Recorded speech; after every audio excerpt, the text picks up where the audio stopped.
o čemu je razgovarao sa Goranom Todorovićem, zvaničnim vlasnikom firme GIM, i to upravo pre gostovanja na RTS-ovom Upitniku.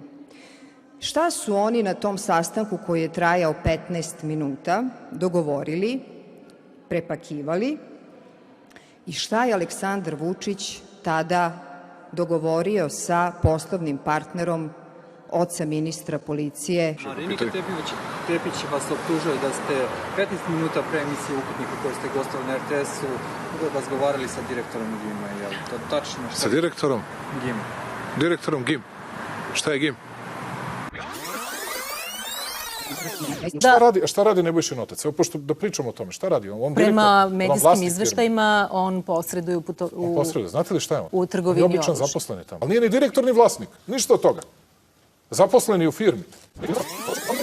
Direktorom GIM. Šta je GIM?